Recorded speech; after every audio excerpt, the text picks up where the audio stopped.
한 숙박업소로 급히 출동하는 경찰들.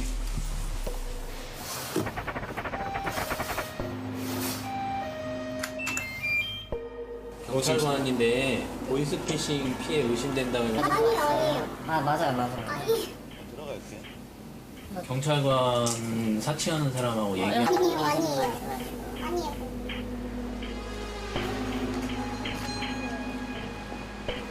제가 대포통장 관련 사람들하고 모의를 할 수도 있고 조용한 곳에 있어야 돼요. 그래서 모텔 같은 데에서 대기를 하라고 하는 거예요. 나중에 경비 처리를 해주겠다고.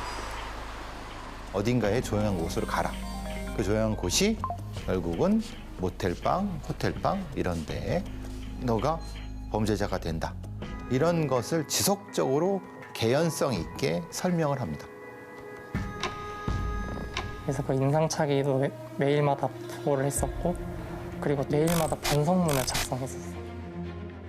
그들의 미래를 인질로 잡아서 협박을 하면은 이 사람들이 정말 취약해지기 때문에 그런 구조에 많이 당한다고 생각이 듭니다.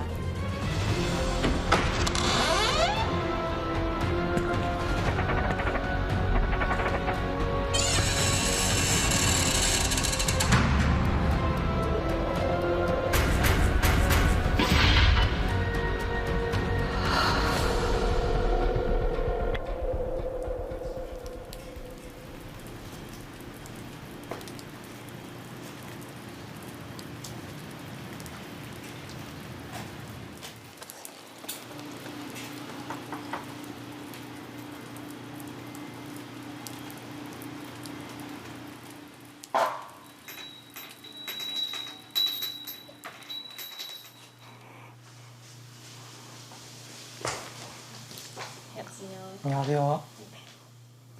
어떤 피해 당하셨는지 간단히 말씀해 주시겠어요? 네, 안녕하세요. 저는 20대 후반이고 셀프 감금 보이스피싱으로 약 1억 6천만 원 피해를 입은 피해자입니다.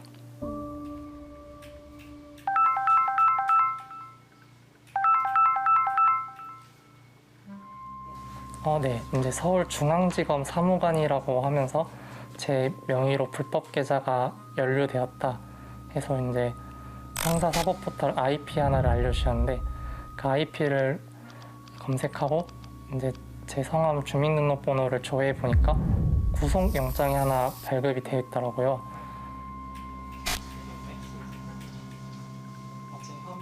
자금 세탁 불법 명의 도용 사건 그리고 개인 명의 도용 침해 신고로 접수를 법무관이 진짜 사람인지 좀 궁금해서 검색해봤는데 진짜 있는 사람이었어요. 검찰총장 직인까지 찍힌 문서. 승찬 씨는 검사라는 남성의 말을 온전히 믿게 됐습니다. 구속영장이 발급이 되었으니 이제 약식 조사나 구속 수사를 받아야 된다고 했었어요. 약식 수사를 받아야 이제 제가 구치소에 들어가지 않는다고 하더라고요. 약식 조사를 받는 사람이다 보니까 신변보호를 받지 않으면은 약식 조사를 이어갈 수 없다고 하더라고요. 그래서 조사받기 위해서 신변보호 위치를 지정을 해주었어요.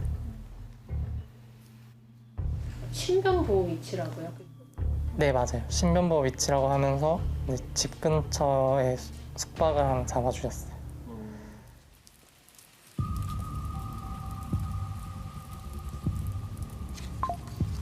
남성은 승찬 씨에게 구치소에 가는 대신 혼자 숙박업소에 머물며 조사를 받으라고 했습니다. 피해자 스스로 고립되는 이른바 셀프 감금이 시작된 겁니다. 호텔에는 거의 2주 정도 있었습니다.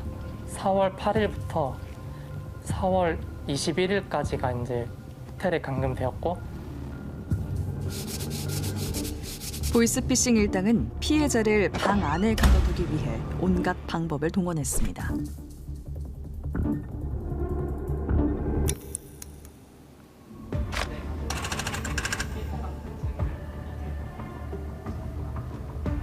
매 시간마다 정시 보고를 하라고 양식을 주셔가지고 이제 몇 시 몇 분에 누구랑 통화했는지 수신 발신에 대한 이 내역들도 또 제가 사용한 어플에 대해서도 그 어플명을 기재해서 같이 보고를 해야 됐었어요.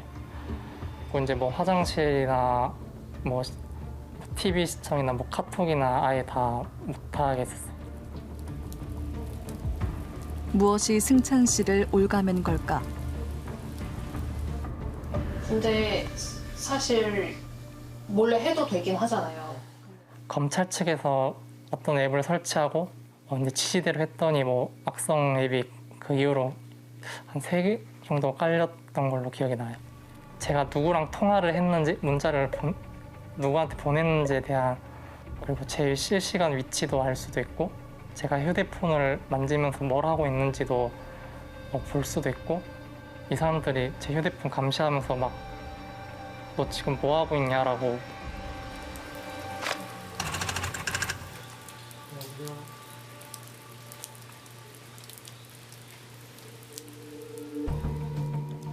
또 그들은 승찬 씨를 끊임없이 범죄자 취급했습니다. 아무런 죄도 없이 매일 반성문까지 써야 했던 승찬 씨. 안녕하세요. 명의도용을 당하여 조사받게 된 만 27세입니다. 40대 씨가 명의를 도용하여 은행 계좌를 개설해 이를 악용하여 피해 금액이 발생된 부분에 대해 사과의 말씀을 전달드립니다. 제가 잘못한 게 없어도 제 명의로 일단 불법 계좌가 발생했으니까 너의 잘못이다라고 수사기관에 협조해야겠다는 생각이 많이 들었어가지고 빨리 끝내겠다 생각했던 것 같아요. 좀 일상생활에서 좀 억압받다 보니까 그냥 심리적으로 많이 힘들었어요. 근데 보이스피싱은 딱 하나, 청각. 그것만 속이면 돼요. 이게 더 중요한 거는 하나만 속이면은 나머지는 다 상상입니다. 그러면 내가 판단할 수 있는 그 여력이 좁아집니다. 범죄하니까 겁을 먹게 만들어서 네가 입증해야 돼. 그러니까 당황하면 그래야 되나? 헷갈리죠. 스스로를 통제하는 방식으로서 셀프 감금을 하게 만드는 겁니다.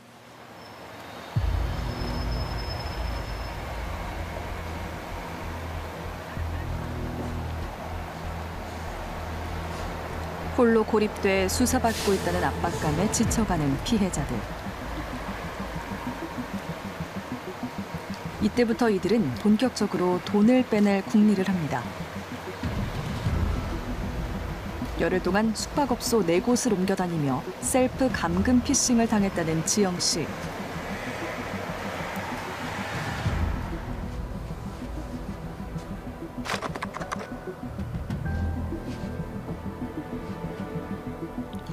방 안에 갇힌 지 3일이 지나서야 보이스피싱 일당이 돈 이야기를 꺼냈다고 합니다. 인스타그램 같은 SNS도 안 들어가고 그냥 오로지 TV만 보면서 이틀을 보냈고 이제 월요일부터 뭔가가 진행이 됐었는데 제 계좌가 검수 계좌라서 근데 이게 약식 수사기 때문에 영장 같은 게 안 나온대요. 그래서 제가 좀 협조를 해야 된다고 하더라고요. 그 물품보관소에다가 카드를 두면은 뭐 우리 직원이 가져가가지고 그 카드를 이용해서 계좌를 검수를 할 거다.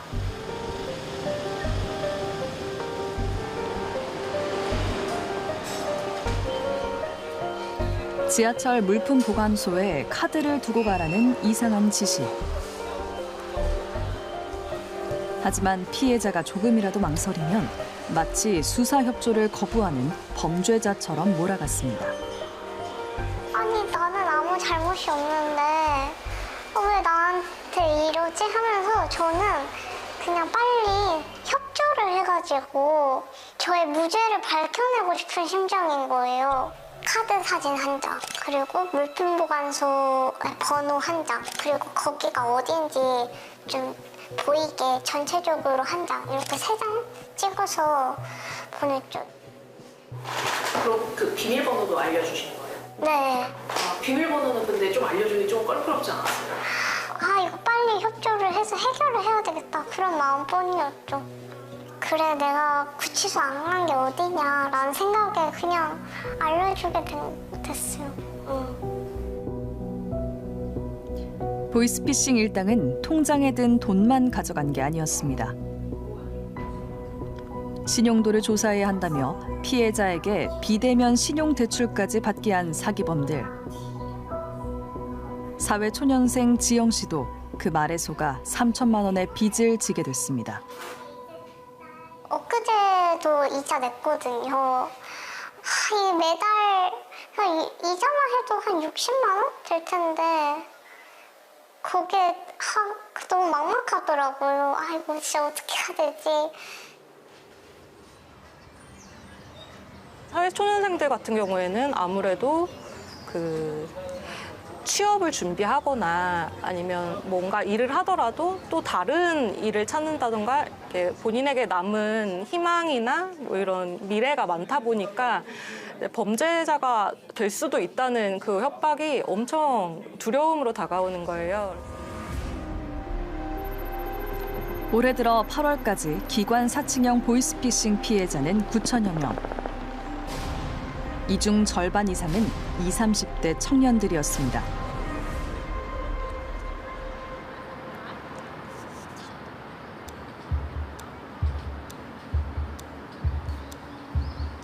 셀프 감금 보이스피싱을 당한 동생을 위해 피해 보상 방법을 찾아다니는 여성. 은행 쪽에 지급정지하고 은행에 피해 구제 신청을 하시게 되면 10만 이내 남은 잔액이 있을 경우에 한국적 자신이 근데 이게 제 동생이 지금 피해를 크게 당했고요.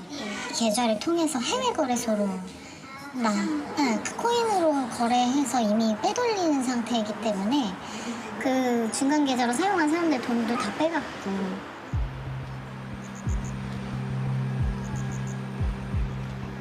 금융감독원과 은행 등 안 가본 곳이 없지만 배상받을 길을 찾지 못했습니다.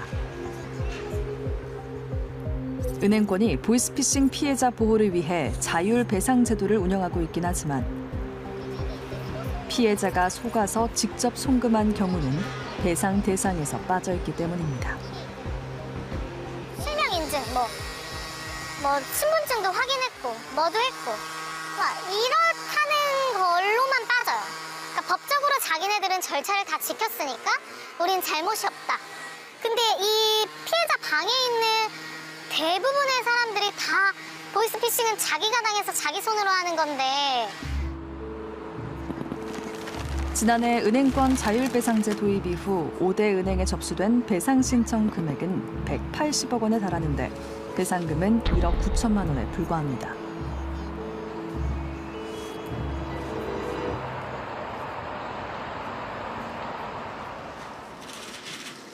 정부는 현행 자율배상 제도가 유명무실하다고 보고 특단의 조치를 내놨습니다. 금융권 책임을 강화합니다. 지금까지는 피해자 혼자 감당해야 했지만 이제는 금융에서도 피해 예방에 의무를 지고 범죄 피해가 발생한 경우 피해액의 일부나 전부를 배상하도록 법제화하겠습니다. 이른바 금융사의 무과실 배상 책임. 보이스피싱 피해가 누구 과실인지 따지기 전에 일단 금융사가 피해액을 배상하자는 겁니다. 피해자가 입금하는 경우를 제외를 한다 그러면 대부분의 보이스피싱 피해가 다 사실은 빠져나가기 때문에 피해자가 입금한 경우를 하더라도 배상을 할 수 있는 여러 가지 방안들을 고민을 하고 있다고 봐주시면 될 것 같고. 정부 발표 한 달 만에 당정은 보이스피싱 대책 TF까지 꾸리고 연내 법제화를 목표로 하고 있습니다. 하지만 전국은행연합회가 대형 로펌의 정부 추진안에 대한 적법성 검토까지 의뢰하는 등 금융사들 반발도 만만치 않은 상황.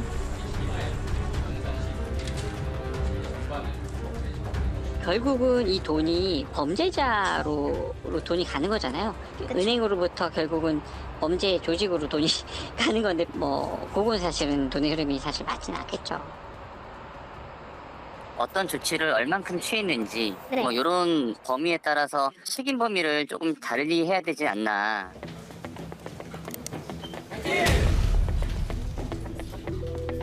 금융권에서 그러면 내가 어디까지 책임을 져줘야 되냐 그런 걸 감안했을 때 자율적으로 어느 정도 참여하고 있기 때문에 그 적정 수준에서 저희가 합리적인 방향으로 끌어나가면 될 것 같습니다.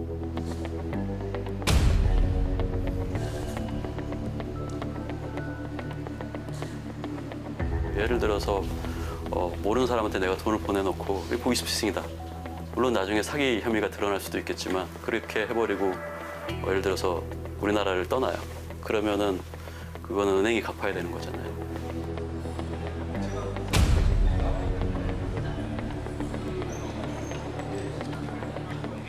경찰이라든가 수사당국이라든가 이런 부분과도 협업을 통해 가지고 관련한 자료를 좀 이렇게 받아서 확인한다든지 그런 보완적인 방법들도 이렇게 논의를 하고 있다 이렇게 봐주시면 될 것 같습니다.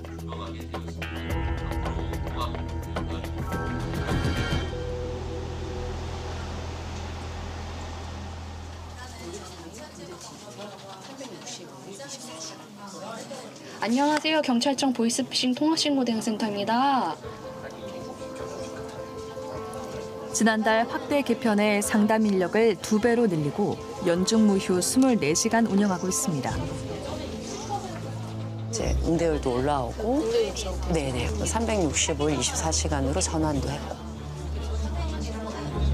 내가 보이스피싱을 당한 걸까? 하루 1,500건 이상 걸려오는 상담 전화들. 예전에 9월 달에 저희하고 상담한 이력은 있는데 최근에 또 전화를 받으신 거예요? 나중에는 금융감독원이나 경찰청이다, 검찰청이다 사칭하는 전화가 또 올 수 있으니까요. 네, 꼭 해당 기관에 그러한 내용이 있는지 확인을 해보시고.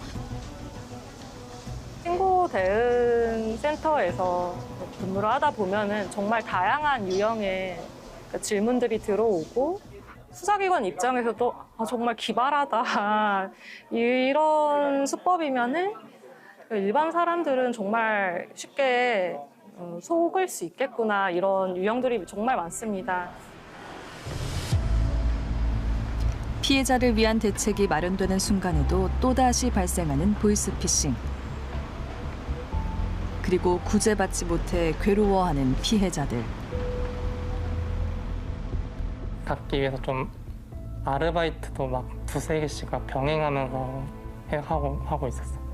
지금 보이스피싱에서 빠져나오기는 했지만 그 대출로 인해서 계속 이자를 내고 계속 족쇄가 채워져 있는 그런 느낌이에요.